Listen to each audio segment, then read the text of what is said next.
Hello everyone and welcome back to my YouTube channel. Today we are going to be discussing Pure, the second book in the Covenant series by Jennifer L. Armentrout, the Queen. I actually just came back from college like a few days ago, and this was the very first book that I got in my clutches, and I just devoured it in one day. Once again, Jennifer L. Armentrout she just kills the game when it comes to books, just books in general.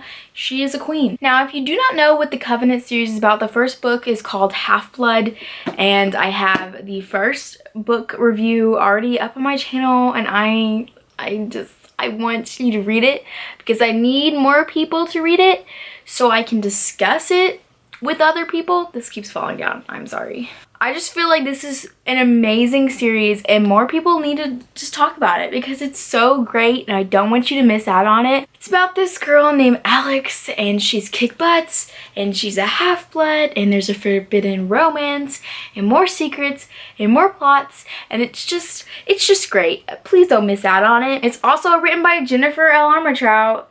Need I say more? I don't think so. So before you get spoiled, go read the first book, watch my book review, comment because I'd love to talk to you about it, and then read the second book, and then come back here and we can discuss it together. For those of you that have read the first book but you have yet to read the second book, guys, I don't know how, but it just keeps getting better and better, and I'm amazed. Definitely this second book, it has more to do with like political stuff. We go to this one place where the minister is and all the other people, and it's just really, sometimes it can get a little bit confusing, but it also makes the story very more intricate and very more twisted, but in a good way. I loved it. I loved it so much. I gave it 5 out of 5 stars.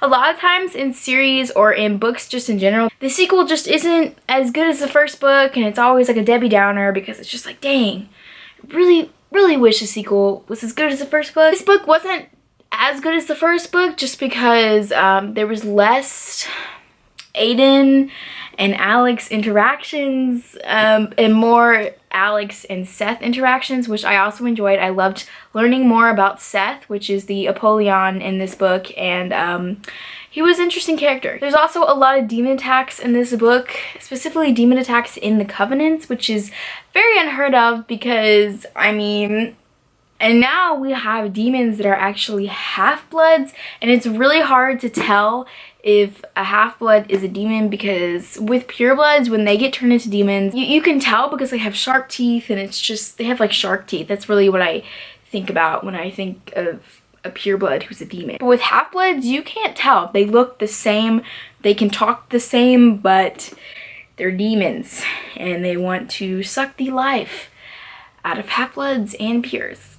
So not the same people that they once were. A little bit more evil, a little bit more disgusting, a little bit more manipulative. That part of the book was really fun because there was a lot of mystery trying to figure out who the demon was. It's just a really good book. I really enjoyed it. I really loved the sequel, and I've already started on the third book because I couldn't help myself. A lot of the times I make myself not continue on with the series until I have done the book review, so I don't get like confused and start adding stuff into this book review that's actually kind of turns into the third book. But I couldn't help myself when I started on it, and now I'm like almost halfway through. Now on to the spoilery section, guys. First off, I know Aiden was in this book, but I just freaking missed him. We didn't have a lot of Aiden and Alex moments. Like, we didn't have a lot of heart-to-heart. It was more like him rejecting Alex and Alex getting really hurt, which also makes me getting hurt because I'm kind of the main character when I'm reading it from the main character's POV. And then we started getting a connection with Seth. Seth and Alex's connection is weird. It's weird, and it gets weirder in the third book because I've already started on the third book, like I said before, so it gets weirder. Their connection's really weird. I've already said that like a million times, but it's weird. They sort of became friends in this book, which I'm really glad that she has like another male friend because Caleb, oh my gosh, Caleb died. I did not expect that. It kind of made me flashback to, wait, I can't say that. I was thinking about Vampire Academy. If you guys know what I'm talking about, Vampire Academy. Do you guys know? You probably don't, but do you? No spoilers in the comments, but there's a character in Vampire Academy that also dies, and it's a little bit similar to what happens in Pure, but like not the same. Character-wise, it's kind of similar, you know.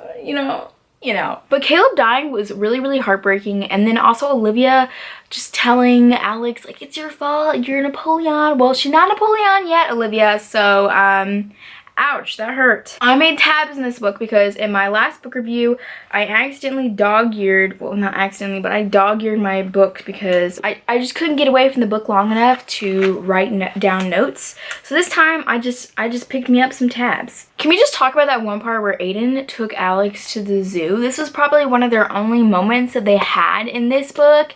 And Alex loves zoos, and she just kind of opened up to Aiden.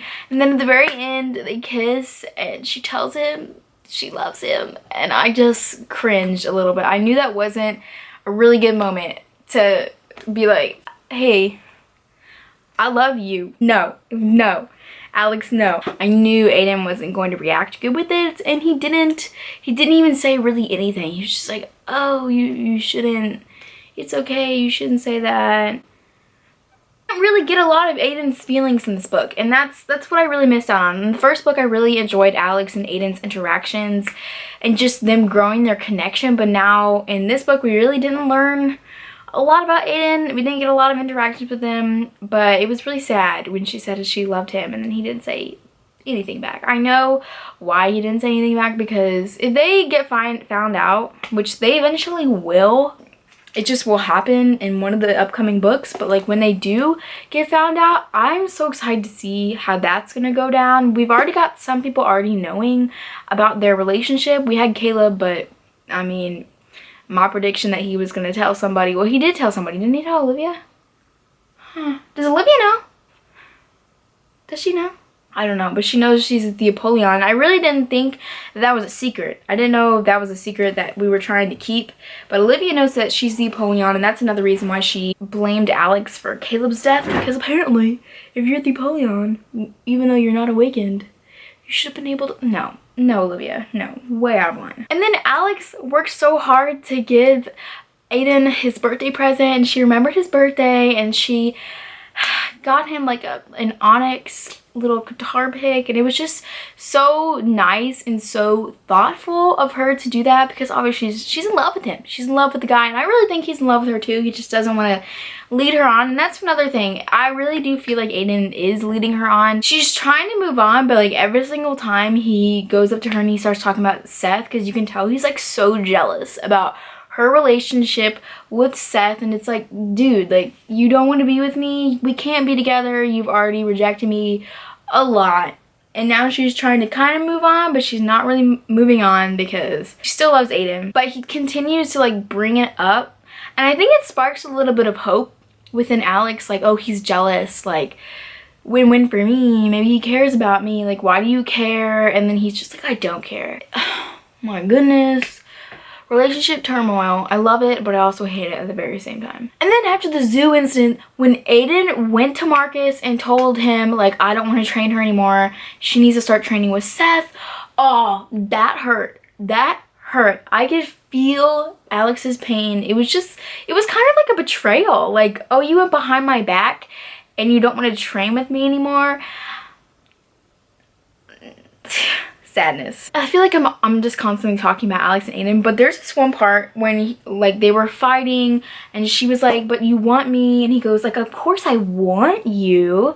I'm a man and you're a beautiful girl. I can't help that. Wanting you in the physical sense has nothing to do with how I feel about you. Thanks for breaking my heart, Aiden. Like, that was really, really harsh. And, yeah, that's all I really have to say about that.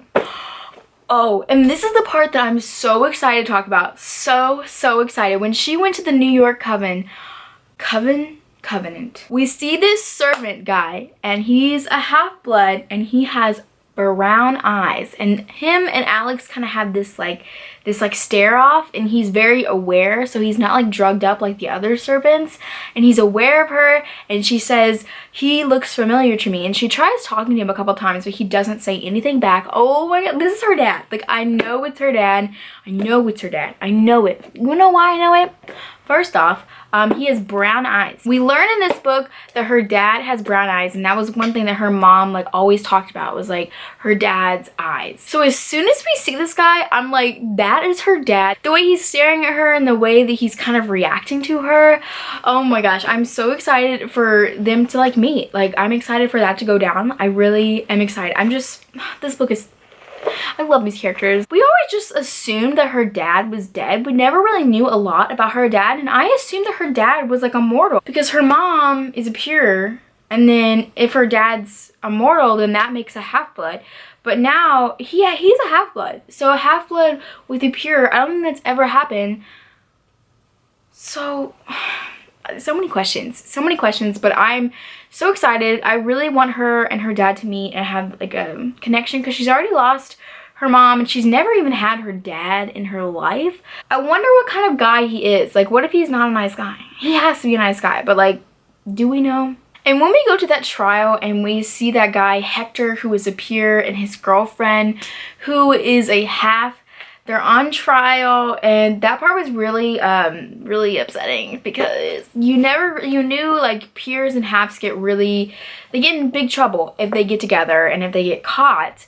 But then we see firsthand that the pure and the half-blood, they're on trial about it and they're fighting, and the pure gets killed because he's trying to like defend his girlfriend. I don't understand why they can't be together. I really just don't understand that yet. Hopefully by the end of the series, pures and half-bloods can have relationships together. It's very, very different, and it's just sad. And you know, I marked that as one of the sad parts because it's just really sad. And seeing that, because he obviously loved his girlfriend and she loved her boyfriend, and you know, he gets stabbed in the back, literally. I think one of the really, really strong moments for Alex in this book was when she was on trial, and this, what was his name, Telly guy. Ugh, freaking hate his character. He made me mad so many times in this book. He's one of the guys that is like, no half-bloods. Like, he wants to pretty much like obliterate them. And he was basically insinuating that Alex wanted to turn into a demon. Like, she wanted her mom to turn her into a demon. That was, oh. And then she takes off her shirt and lets them see all the tags, all the marks, all the scars that her mom and her mom's demon friends left when they bit her so many times. I just think that was a very strong moment. I feel like Alex is getting a lot more mature. She's kind of controlling her actions a little bit more. She's very kind of a wild girl. She lets her emotions like run her before, like she lets her emotions take over her before it's her mind, and that gets her into a lot of trouble a lot of times. But I think she's getting better. I think she's getting more smarter. So I see like the character development happening, which I love seeing. And then when the Telly guy was like, oh, let's try and make her a slave.